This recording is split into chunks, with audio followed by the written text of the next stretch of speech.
आप जो है लंबे वक्त से राजस्थान की राजनीति में सक्रिय हैं और मुख्यमंत्री अशोक गहलोत के आप करीबी बताए जाते हैं। आपकी उनसे पहली मुलाकात कब हुई? लेकिन मेरा उनका जो साथ है वो एक लंबा रिश्ता, एक अटूट साथ था और आज तक है। और उनकी जब तीनों बार सरकार बनी, उन्होंने तीनों बार मुझे महत्वपूर्ण जिम्मेदारी दी। वो एक बहुत ही विजनरी लीडर हैं, पूरे देश के सर्वश्रेष्ठ मुख्यमंत्रियों में से एक मैं उनको मानता हूँ। आपको लेकर पार्टी प्रयोग कर रही थी कि आप अलग अलग संस्थाओं को कैसे चलाते हैं या नहीं, उनको मेरी रुचि मालूम है। 2008 में आपने मालवीय नगर सीट से चुनाव लड़ा था, बहुत करीबी मुकाबले में आप चुनाव हार गए थे। 2008 में क्या चूक हो गई थी जो इस बार नहीं करेंगे? लेकिन पार्टी ने जो निर्णय लिया, जिसको मौका मिला उन्होंने यहाँ पे चुनाव लड़ा, तो मुझे इसमें कोई गिला शिकवा नहीं है। तो आज भी जनता वहाँ पे अफसोस करती है कि मुझे मौका नहीं दिया। आप मूलतः व्यापारी भी हैं, व्यापार और राजनीति में आप कैसे समय का तालमेल बिठाते हैं? टाइम मैनेजमेंट, राजनीति मेरा व्यापार नहीं है। बाकी लोग जो राजनीति करते हैं यहाँ पे, वो राजनीति पैसा कमाने के लिए।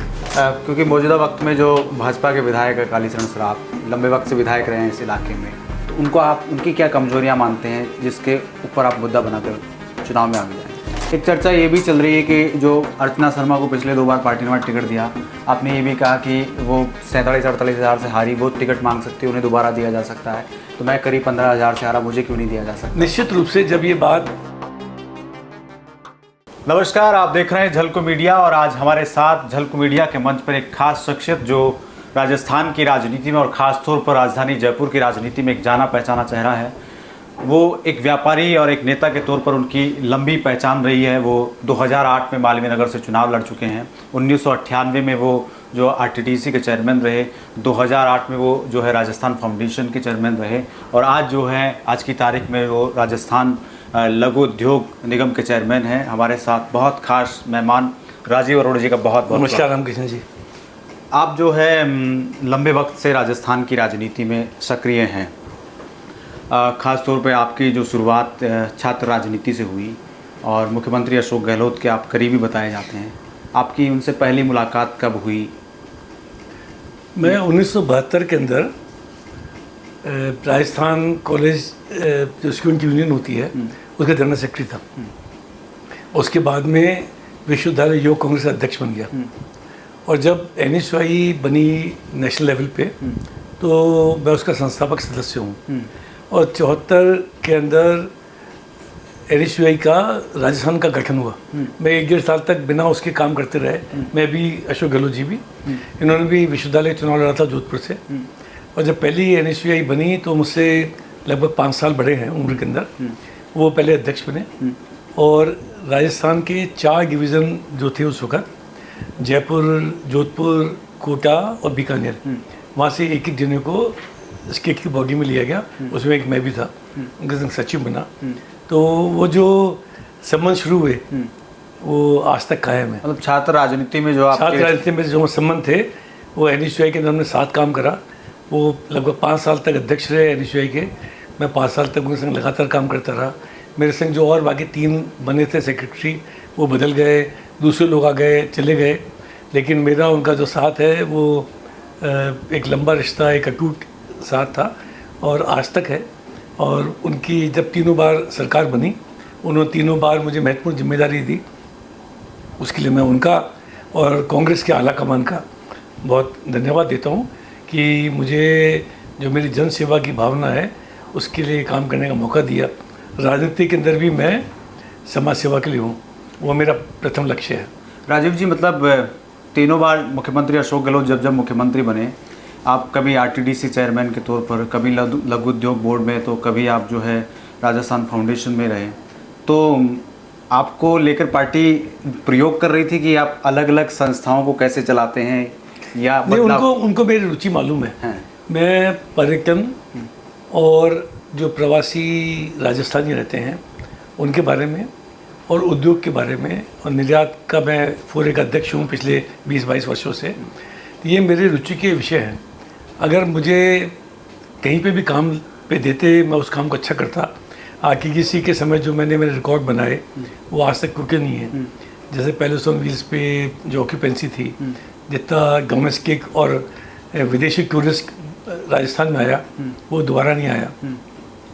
मैं लघु उद्योग निगम में 60 साल बाद चेयरमैन बना। ये 2061 में 1961 के अंदर ये कॉरपोरेशन बना था, लेकिन प्रॉफिट के अंदर मेरे समय में आया। पिछले 2 साल से ये लाभ में है। आज तक का सबसे ज़्यादा लाभ कॉरपोरेशन को अभी मिला है। जहाँ पे जाता हूँ मैं सोचता हूँ कि अपने पद चिन्ह छोड़ के जाऊँ और एक रिकॉर्ड बना के जाऊँ, जो आने वाला जो दूसरा मेरा जिसको जो चेयरमैन बनेगा, जिसको सीट मिलेगी, उसके सामने एक मुकाम होगा को तोड़ना पड़े। तो मैं हमेशा से रिजल्ट को रेंग के काम करा है और मैंने उसमें राजनीति लाने की कोशिश नहीं करी। कार्यकुशलता मेरी पूरी जो टीम वो मोटिवेशन के संग काम करती है और उसका लाभ सबको मिलता है। जिस कॉरपोरेशन में मैं रहा, वहाँ के जो कर्मचारी हैं, अधिकारी हैं, आज भी मुझे याद करते हैं और मेरी ये सबसे बड़ा संबल है। नहीं, लघु उद्योग बोर्ड के चेयरमैन के तौर पर आप अपनी उपलब्धि क्या मानते हैं? देखिए, मेरा सोचना ये है कि जब किसी भी प्रदेश से निर्यात करना हो और वो प्रदेश लैंड लॉक्ड हो, जिसमें कोई बंदरगाह नहीं हो, तो उसका जो लॉजिस्टिक का जो सिस्टम है वो बहुत मजबूत होना चाहिए। तो हम लोग इनलैंड कंटेनर डिपो चलाते हैं, वो जयपुर में चलता है, जोधपुर में चलता है। उसको बढ़ा के हम बीकानेर और पचपदरा भी लेके जाना चाहते हैं। वो बहुत अच्छा चला। हम लोगों ने यहीं पर कंटेनर डिपो को कस्टम से अप्रूव करा के भेजते हैं। उदयपुर में नई ICG हम खोलना चाहते हैं, तो उससे बहुत बड़ा लाभ होगा।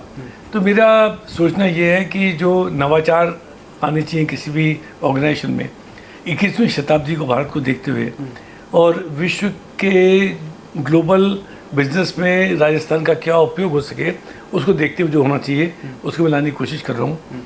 मुझे लगता है कि मुझे समय कम मिला, मुझे और समय अगर मिलता तो मैं इसमें और ज़्यादा परिवर्तन लेकर आ सकता। क्या आप नहीं कर पाए काम ऐसा? नहीं, अभी बहुत सारे काम मैंने शुरू करे हैं जो अभी चुनाव आ जाएंगे उस तक कंप्लीट नहीं होंगे। जो उसको कंप्लीट होने में अभी 1-2 साल का समय और लगेगा। पर आपने लेकिन शुरुआत कर दी है मैंने। मैं चाहता हूँ कि इसको मैं शुरुआत करके छोड़ के जाऊँ और मुझे पूरा लगता है कि सरकार दोबारा कांग्रेस पार्टी की बनेगी और दोबारा सरकार बनेगी तो जो मुख्यमंत्री जी का विजन है उसको हम पूरा करेंगे। 2008 में आपने मालवीय नगर सीट से चुनाव लड़ा था, बहुत करीबी मुकाबले में आप चुनाव हार गए थे। तो इस बार एक बार फिर चर्चाएं चल रही कि आप एक बार फिर मालवीय नगर से ताल ठोकने में वाले हैं। 2008 में क्या चूक हो गई थी जो इस बार नहीं करेंगे? देखिए, क्या है कि वो पहली विधानसभा बनी थी, परिसीमन हुआ था।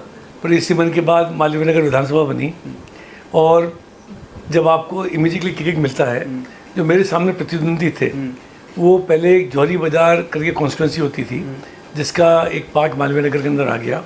वो उसके पहले से पूर्व में विधायक थे, तो और 3-4 बार विधायक रह चुके थे, तो उनके लिए तो एक बहुत पुराना इलाका था। मेरे को नई टीम बनाने में समय लगा, लेकिन मैं इतने अच्छे मत मेरे को मिले जिससे मैं मालवीय नगर की जनता को धन्यवाद देना चाहता हूँ कि उन्होंने मुझ में सोचा। मैं एक नए दृष्टिकोण के संग उनके सामने आया था। उसके बाद मैंने चुनाव हारने के बाद भी उस इलाके की लगातार सेवा करी। जो JP फाटक बना अंडरपास, वो मेरी कोशिश की वजह से बना। रामनिवास बाग के अंदर अंडरग्राउंड पार्किंग बनी, वो हमने बनाई। इस क्षेत्र के अंदर हज़ारों लोगों को पट्टे मिले उस वक्त, वो मेरी कोशिश करी। तो आज भी जनता वहाँ पे अफसोस करती है कि मुझे मौका नहीं दिया। अब मैं चुनाव लड़ूंगा तो राजस्थान में सबसे ज़्यादा मैनेज चुनाव होगा, ये आपको विश्वास दिला सकता हूँ, क्योंकि मेरा काम करने का तरीका है। नहीं, आप जो कह रहे हैं कि 2008 में आप चुनाव हारे, उसके बावजूद आप JP फाटक के काम के लेकर या फिर रामनिवास बाग की जो अंडरग्राउंड पार्किंग है उसके लिए आप कह रहे हैं, ऐसे आप लगातार वहाँ काम करते रहे। 2013 और 18 में आपने चुनाव क्यों नहीं लड़ा? 2013-18 के अंदर पार्टी में ऐसा सोचा जा रहा था कि आदर्श नगर की जो हमारी विधानसभा की सीट है वो भी एक महत्वपूर्ण सीट है और वहाँ पे उस वक्त अशोक परनामी जो BJP के प्रदेश अध्यक्ष थे वो उस क्षेत्र को बिलोंग करते हैं, वो मेरी कम्युनिटी से आते हैं, तो शायद मैं वहाँ पे चुनाव लड़के और भी अच्छी सफलता प्राप्त कर सकता हूँ। लेकिन पार्टी ने जो निर्णय लिया, जिसको मौका मिला उन्होंने यहाँ पे चुनाव लड़ा, तो मुझे इसमें कोई गिला शिकवा नहीं है। मैंने कोशिश करी और अब पार्टी चाहती है कि शायद मालवीय नगर से मैं चुनाव लड़ूँ, तो मैं मालवीय नगर के लिए चुनाव लड़ने को तैयार हूँ। और मुझे लगता है कि मुझसे बेहतर कोई उम्मीदवार पर हो नहीं सकता, क्योंकि ये राजस्थान का दिल है। ये जो विधानसभा क्षेत्र है, बहुत पढ़े लिखे मतदाता है यहाँ पे, विश्वविद्यालय, engineering college, SMS medical college, बहुत इलाका है और कुछ कच्ची बस्तियाँ भी हैं जालाना है, कठपुतली नगर है, भोजराजपुरा की कच्ची बस्ती है, अम्बेडकर नगर है, लेकिन काम करने का बहुत जगह है। और मैं अपने आप को, क्योंकि मैं यहाँ पैदा हुआ जयपुर में, यहीं पे मैं पढ़ा, मैं यहीं पे रहा हूँ, यहीं पे मैंने राजनीति करी है। जयपुर मेरी जन्मभूमि है, जयपुर मेरी कर्मभूमि है।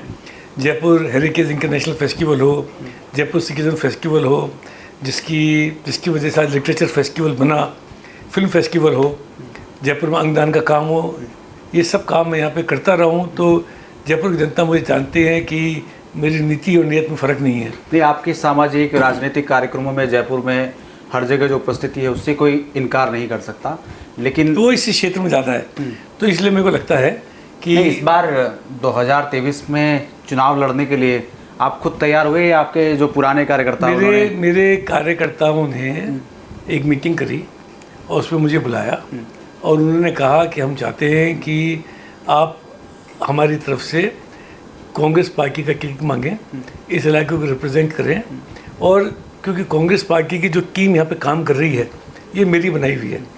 जैसे राजस्थान रॉयल्स का नेचुरल प्लेग्राउंड कौन सा है? जयपुर, क्योंकि राजस्थान रॉयल्स राजस्थान से जुड़ा हुआ है, जयपुर में प्रैक्टिस करते हैं। तो ये विधानसभा क्षेत्र जब नया नया बना था तो मैंने जो लोग बनाए थे, उस वक्त ब्लॉक अध्यक्ष बने, वार्ड अध्यक्ष बने, पार्षद बने, वो सब लोग ये मानते हैं कि कांग्रेस पार्टी की नींव इस इलाके के अंदर आपने रखी, और वो मुझे सिर आँखों पे बैठा के दोबारा चाहते हैं कि मैं चुनाव लड़ूं। उनका जब समर्थन मेरे संग है तो मुझे बड़ा विश्वास है कि अगर पार्टी मुझे मौका देगी तो निश्चित रूप से मैं पॉजिटिव रिजल्ट लेके आऊँगा। एक चर्चा ये भी चल रही है कि जो अर्चना शर्मा को पिछले 2 बार पार्टी ने टिकट दिया, आपने ये भी कहा कि वो 47-48 हज़ार से हारी, वो टिकट मांग सकती है, उन्हें दोबारा दिया जा सकता है।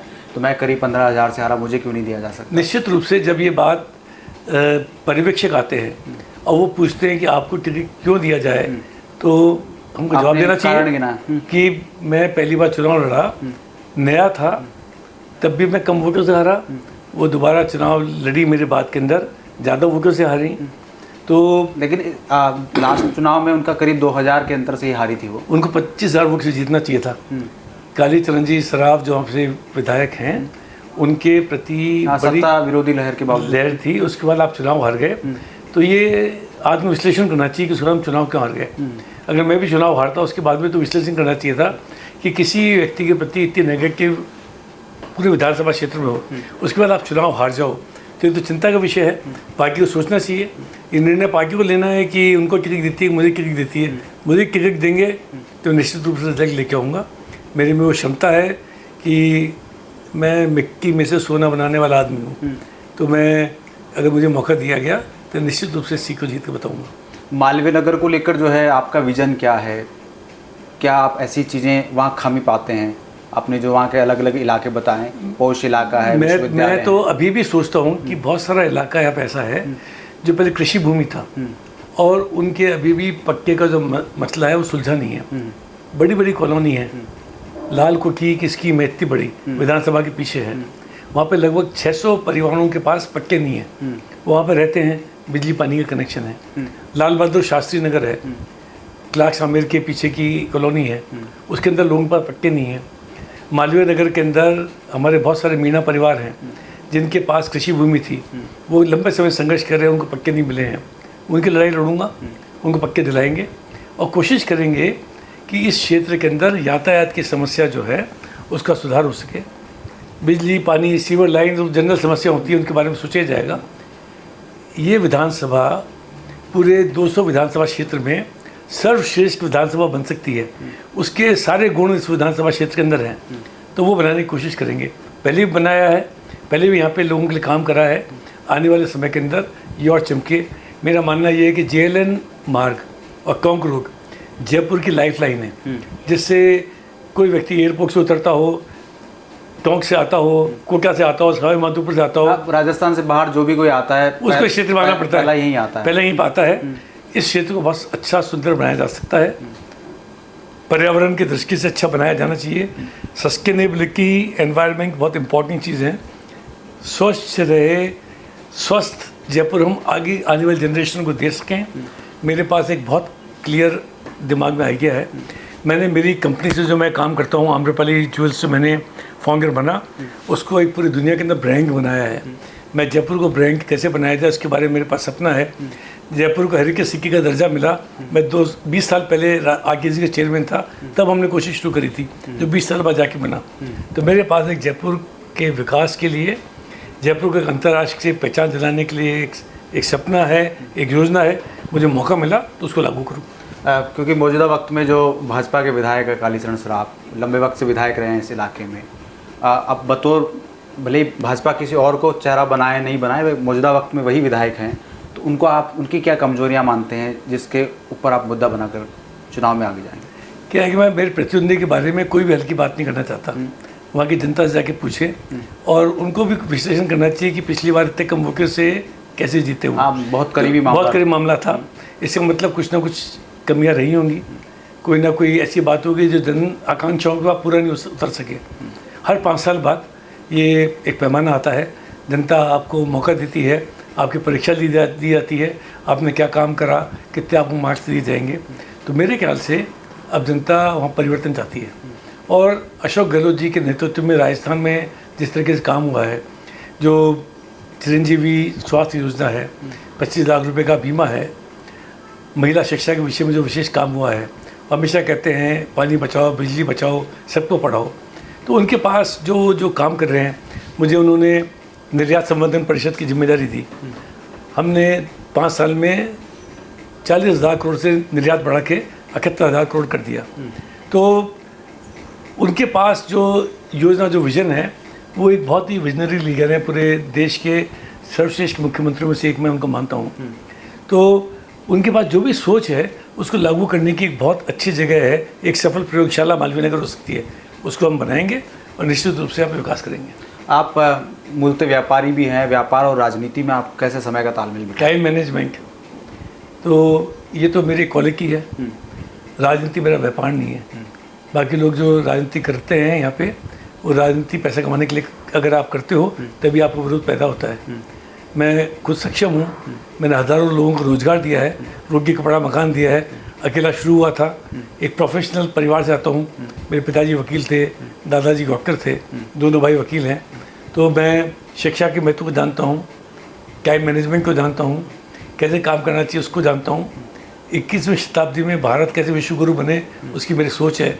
यहाँ के युवाओं को कैसे प्रशिक्षण मिलना चाहिए, यहाँ के हस्तकला के कारीगरों के क्या काम होना चाहिए। जैम बोर्ड यहाँ पे आया, जयपुर के अंदर इतना बड़ा एग्जीबिशन सेंटर बना, उसकी मैंने लड़ाई लड़ी थी। जोधपुर के अंदर नया एग्जीबिशन सेंटर बनने वाला है, मुख्यमंत्री जी ने REPC की जिम्मेदारी दी है। तो मेरा विजन, मेरा काम करने का तरीका बहुत बड़ा है।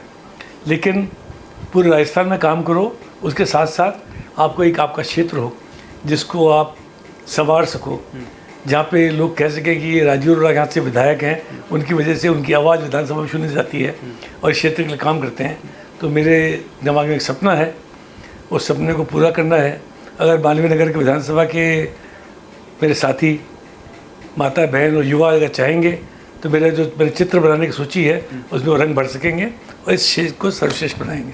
तो आज हमारे साथ झलको मीडिया पर खास बातचीत के लिए ये थे राजीव अरोड़ा जी। इन्होंने हर सवाल पर खुलकर अपनी बात कही। आज के लिए बहुत बहुत शुक्रिया। धन्यवाद।